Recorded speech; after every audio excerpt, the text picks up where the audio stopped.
Järgnevaks saatekülaliseks on osaühing Vahvlikohvik juhatuse liige Kornelika Egers-Pisuke, kes tutvustab Tartus ja Pärnus asuvat vahvlikohvikut meile juba ise lähemalt. Kuidas tulite ideele teha vahvlikohvik? Eks see idee tuli ikka Brüsselist. Käisime abikaasaga Brüsselis kusagil nüüd juba 5-6 aastat tagasi ja proovisime seal need esimest korda, nad olid väga maitsvad ja tekkis kohe mõte, et miks keegi Eestisse ei ole toonud selliseid vahvlaid. Ja selle aja peale sai siis magister lõpetatud, kool läbi ja sel suvel mõtlesimegi, et võiks proovida selle idee siis teostada. Suvel hakkasime ettevalmistusi tegema ja sügiseks oli esimene kohvik Pärnus avatud. Mida head ja paremat te oma klientidele pakute? Kuna meil on kontseptsioon hästi lihtne, siis meie tootevalikus ongi väga konkreetselt üks toode, et müüme seda Liegi vahvlit, mis on siis nii-öelda Belgia suhkruvahvel ja sellele saab juurde valida erinevaid lisandeid, et alates värsketest marjadest, mida pakume aastaringselt kuni siis jäätise, vahukoore või näiteks šokolaadikastmeni. Samuti oleme suurt rõhku pannud kvaliteetsele kohvile. Et meie pakutav kohvi on siis maailma tuntud bränd Illy ja loomulikult pakume ka kõiki tuntumaid karastusjooke.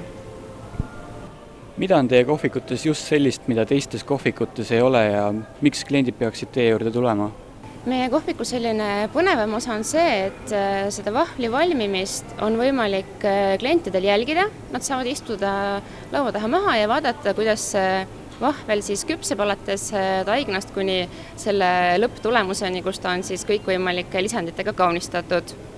Samuti on kõikides meie kohvikutes olemas nutiseadmete laadimiseks pistikud, mida ka kliendid väga meelsasti kasutavad. Et palju on ka neid kliente, kes istuvad maha lihtsalt selleks, et laadida enda telefoni, nutisaadet, lugeda midagi ja võtavad ka ainult kohvi.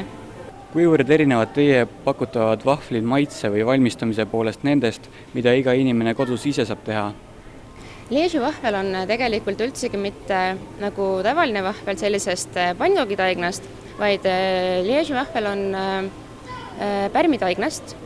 Ta sisaldab pärlsuhkru tükke, mis vahvliraudade vahel siis sulavad ühtlaseks karamelliks, katavad vahvli niimoodi mõlemalt poolt väljast ja sellepärast ongi see Liegi vahvel selline väljast krõbe, karamelline ja seest pehme.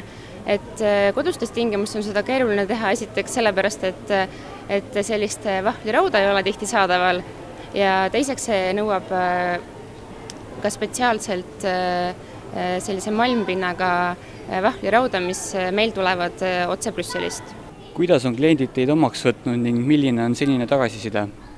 Tagasiside on olnud üllatavalt hea, et oleme väga populaarsed nii tudengite, õpilaste, aga samas ka perede seas, et lapsed loomulikult väga armastavad vahvlaid ja hästi rõõmsad on ka need inimesed, kes on neid vahvleid mujal maailmas söönud, kas siis siinsamas Belgias või siis ka USA-s ja Kanadas, kus nad väga populaarsed on.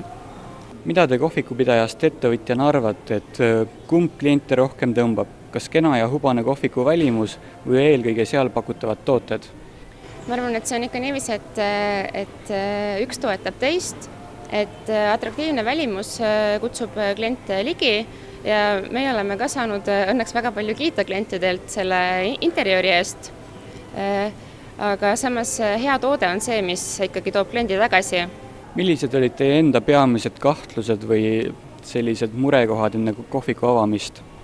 Eks äri on alati selles mõttes üks suur risk ja põhiline selline murekoht oli, et ehkki see töötab igal pool mujal maailmas, on alati küsimus, et kas ta töötab siin meie sellises kultuurikeskkonnas ja kas inimesed võtavad omaks selle nii-öelda teistsuguse vahvli, kui Eestis on harjutud, et vahvel on selline krõbetoode, siis meie pakutav vahvel on tegelikult hoopis teistsugune asi, aga õnneks on see väga kenasti vastu võetud Ja loomulikult teine murekoht alati sellise ettevõtmise puhul on selline Eesti väiksus, et mahuäri eeldab sellist suurt kliendivoogu, aga tundub, et hetkel meil sellega on õnneks hästi läinud. Kus kohas te asute ning kuidas on teid võimalik üles leida? Hetkel oleme Tartus Lõunakeskuses ning Pärnus Pärnu keskuses. Meie kohta saab infot meie kodulehelt www.missisvahvel.ee või meie Facebooki lehelt. Ja ma saan aru, et vahvleid on võimalik nii koha peal süüa kui ka kaasa osta. Just, et saab süüa siin, saab osta kaasa niimoodi tee peal ja samuti pakime ka täiesti kinnistesse karpidesse, et saab need lausa koju viia.